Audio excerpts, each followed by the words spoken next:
Welcome everybody, this is Commander Ramsey, and continuing the German Battleship month of March series. This game features the Tier 9 Pommern, which I had purchased, I don't know, a year or two ago. Seemed like maybe it's close to 2 years ago. A great Tier 9 battleship. We're going to go through its features in battle,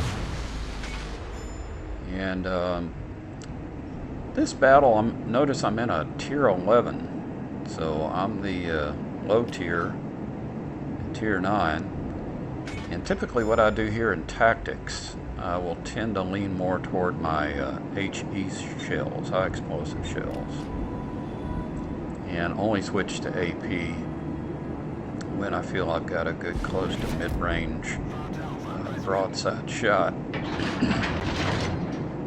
So I'm facing quite a few ships with better armor than me, and also quite a few crafty destroyers that are definitely can practice their battle skills more incognito than me.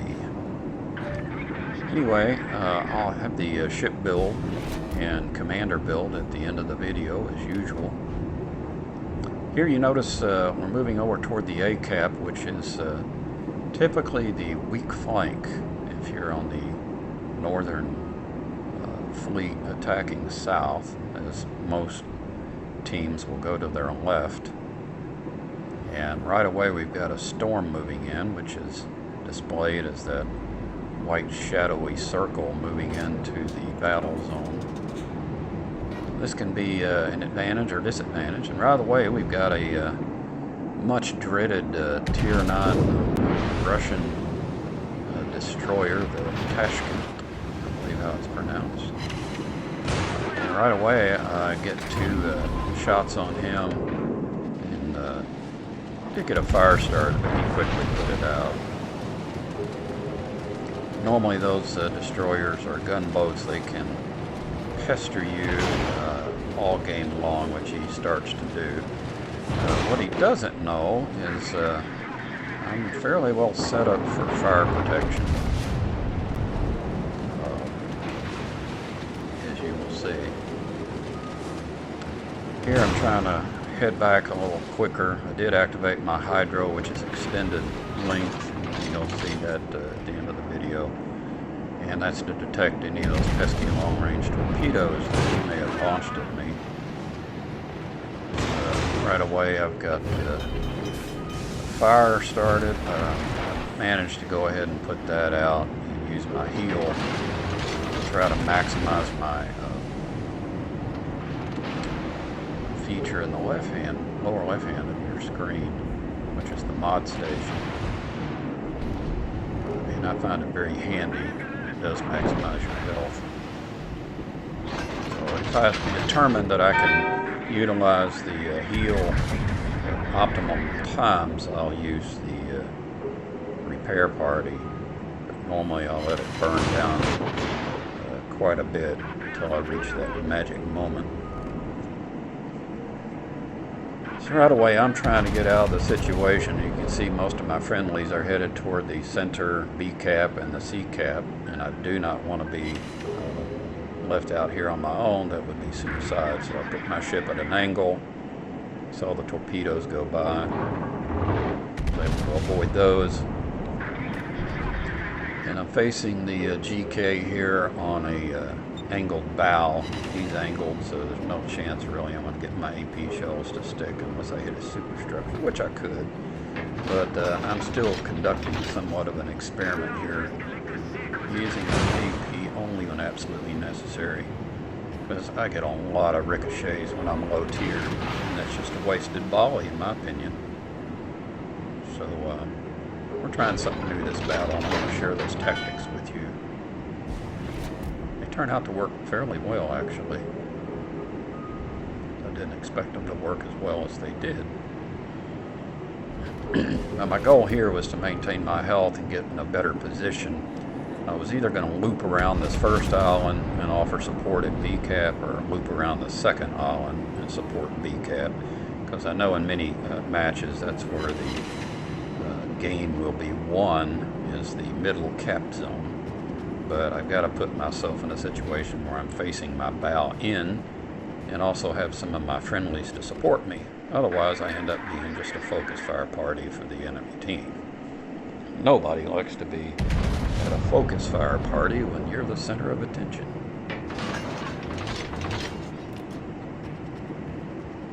So at this point, I'm going to play it fairly safe because I'm not sure what the Tashkent destroyer is. I see where he was, but I'm going to play it safe and loop around the second island, then head back. You can see a lot of my friendlies are there at around D6, D5, D6. That's where I plan to loop on back around.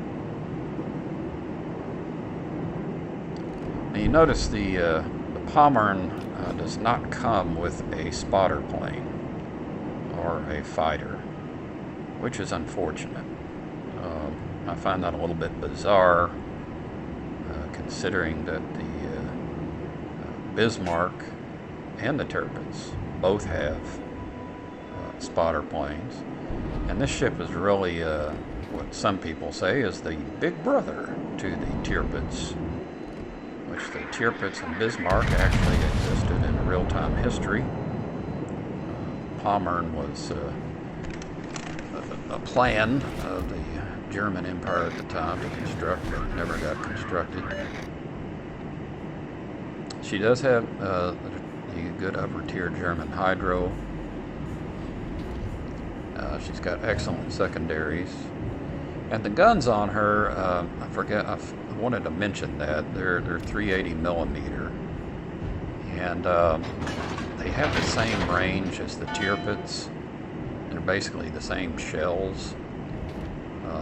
The Bismarck shells indicate that they're exactly the same size, but their range is curtailed about 1.5 to 2 kilometers. So when you're a Bismarck player, you get penalized for whatever reason. And I'm not sure why Wargaming did that. Nonetheless, the Pommern has the same shell, so when you're at 380 millimeter, even though I've got 12 of them, which is an advantage, instead of 8, when you're the bottom tier, that's pretty tough. So you're going against ships that can easily bounce a lot of the AP shells you've got. So I'm trying to loop around here to finally help some of my friendlies, and I notice there's a Russian cruiser off to my right hand, so I start trying to fire on him. He's at an angle. He's a tier 9 cruiser.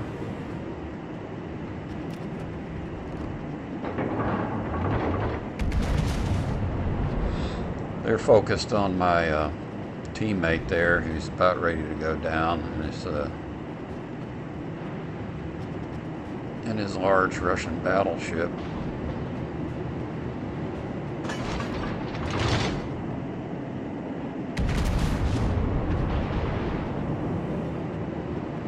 The storm has come into the area and impacted visibility, which at this point probably has helped me. I probably overcommitted a little bit here, but I'm gonna loop back around.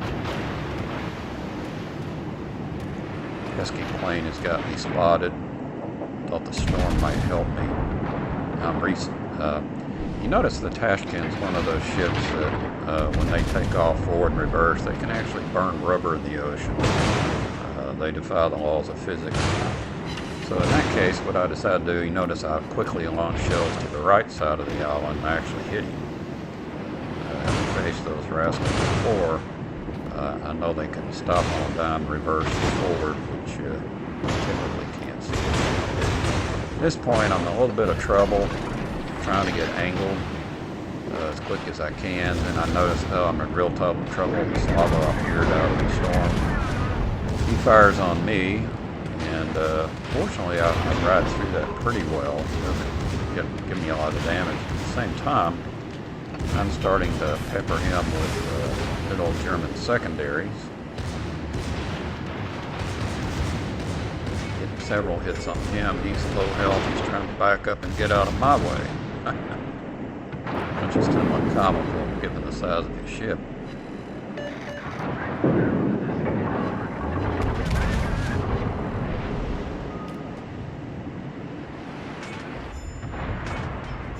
I must have hit the rocks on that last volley on the main battery. So at this point the storm is helping me some, but I've got my hydro running just in case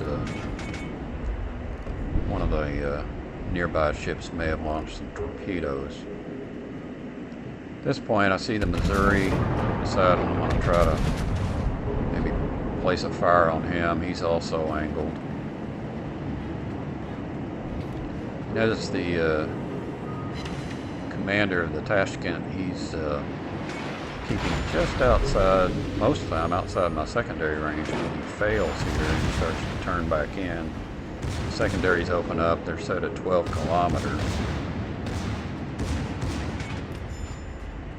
Never did get to the 100 secondaries, which Luchen's has a benefit. He actually increases the reload time.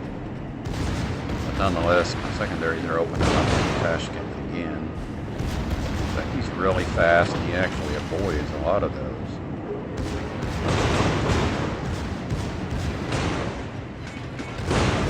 But I start to get a few hits on him.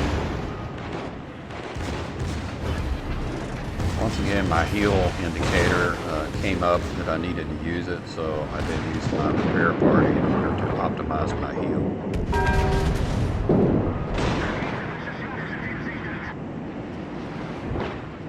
My goal now is to try to get out of the area. I affected the Tashkent steering, took its steering control out. I'm putting a little damage on him, so he's also running away. I'm trying to loop back around here, ultimately get some cover from the islands. The game is very tight. They're briefly ahead. They've been ahead. We're trying to regain the lead. I had a bad volley there. The last minute I noticed shooting at the peak of the island. Thought I could get that shot off before I reached the peak, but misjudged that one. The storm is getting ready to clear our zone, which means we'll be able to detect better, but they'll be able to see us better. On one of the techniques I use on this ship, and on many of the ships with 12 guns, I'll tend to fire 2 turrets at a time. And I do this as a technique because if my shot is somewhat unsure, or if I'm unsure on the speed of the enemy ship, I want to see where those first 6 shells land. If I'm fairly mid-range and I've got a real good spot on the ship, then I'll open up all 12 guns. Like that one right there, that I figured that was a fairly good prediction of that large battleship, so I sent all 12 shells at him. His speed was a little bit unpredictable, but I was able to get a fire started on him, on the Satsuma. That's the Tier 11 battleship. But he used his repair party. I'm trying to get him set on fire again, if I can.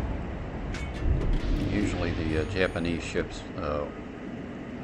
repair party doesn't activate more than 15 seconds, I think. And notice I had 3 shell breaks there. That's an HE shell. So you even get that sometimes on the Pommern when you're in a high tier battle. Your HE shells may just break and not even do any damage at all. I thought about using AP shells, but then again I would have to hit him above his armor belt and his superstructure, and I just decided it wasn't worth the switch, taking extra time, and it paid off. I got another fire started, and the damage starts to rack up. If I'd switched to an AP shell, I think it would have been more of a gamble. Plus, at 17 kilometers, I would suspect any of them probably would have just bounced off of him. Try to get another shot on the Tashkent here at an angle, but I think I just didn't quite get high enough on the elevation. I ended up a little shy. The enemy is taking the lead pretty substantially here now, 200 points ahead plus, and not looking good. But never give up in World of Warships. You never really know how it's going to go down. Here I'm trying to get a little bit of protection from the island, and the Japanese battleship is moving forward still. Unfortunately, our Iowa has taken most of the brunt there, but I've got a great profile shot on the Satsuma, so I'm trying to set myself up also at a slight angle. And notice the Missouri off to my left. Thought I might swing out and get him a shot, but our friendly Zhao takes him out, which that's good on the Zhao's part. So I'll continue to work on the Satsuma. His health is going down. He's getting in my secondary range.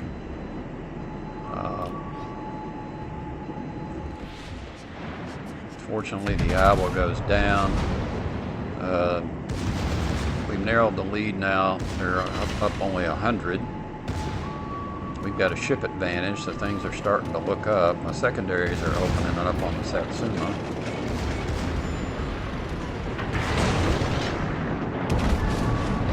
Trying to get some HE shells at his superstructure. Keep my angle to him. He should be going down here though. Trying to regain his health. My secondaries are hitting. By the way, we did pick up the enemy pilot there and interrogated him thoroughly on what his mission was and why he was going after my ship. Did get another fire start on the Satsuma, but he quickly goes down to enemy fire, and we get him out of the way. So great job by the team.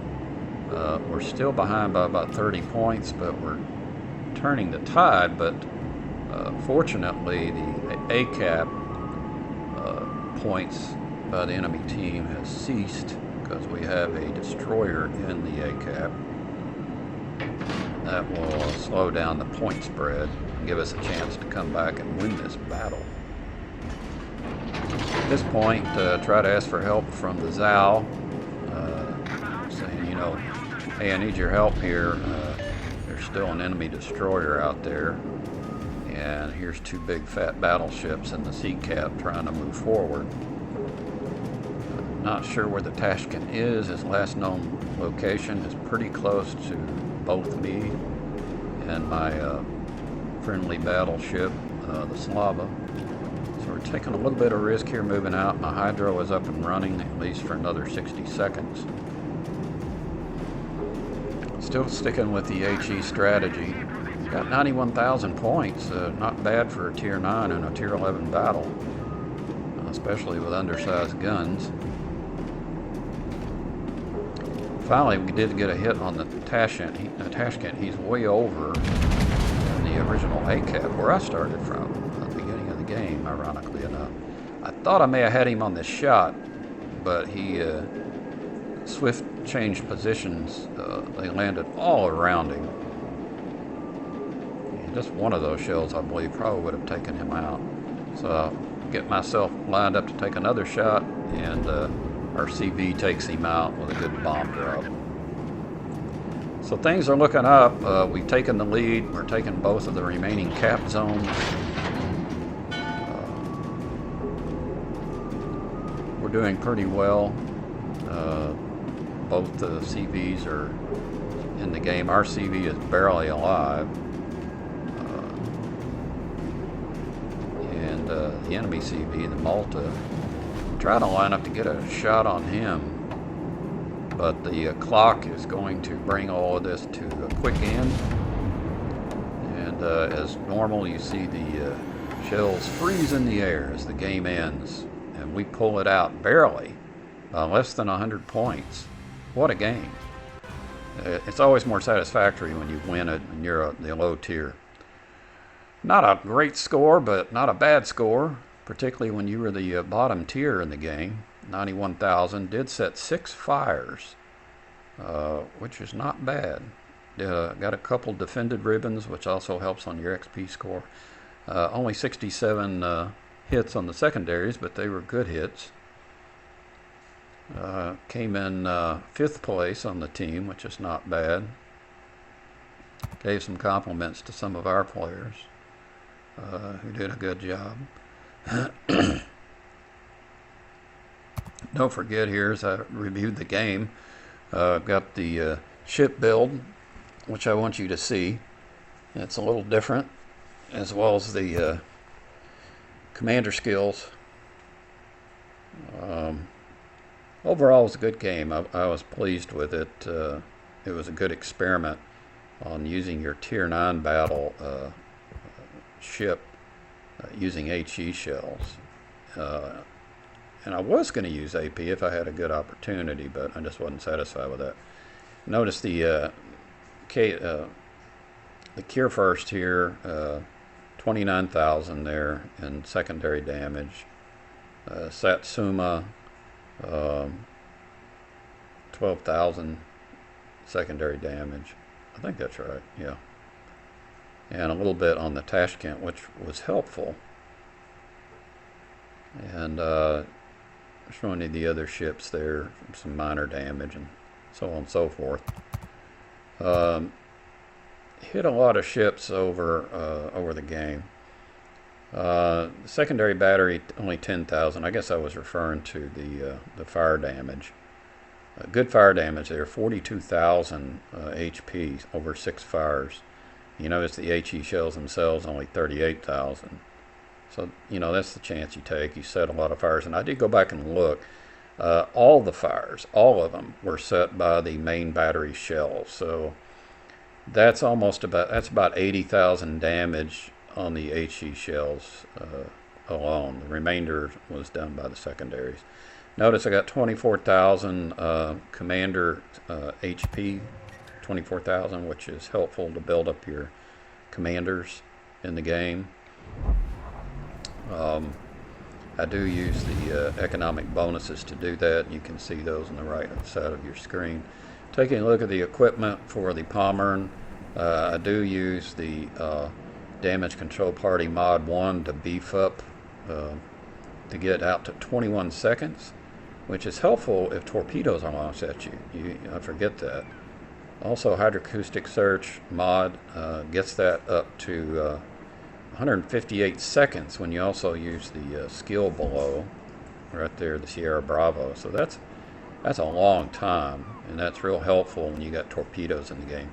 Did use the secondary bad mod 1, damage control system mod 2, and concealed the system modification. I left that on there, but I did go back and on this ship I used the auxiliary armaments mod 2, which helps on the secondaries.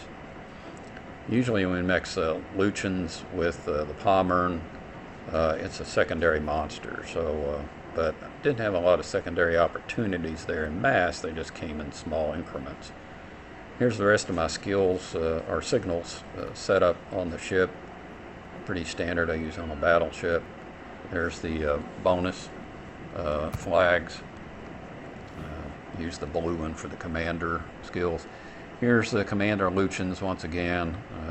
Left him as is for the Battleship mod. and it's working quite well. It's really helping on fire prevention a lot. Down to 13.6 on detection, which is quite good for a battleship when most of them are, you know, somewhere around the 14.5 to 16.5. Helps you get in a little closer. On the exterior, I'm still using the blue camo here, the Blue Lagoon. I think so far it's working better than the other camos. It blends in more with the ocean color, and I think it's somewhat helpful.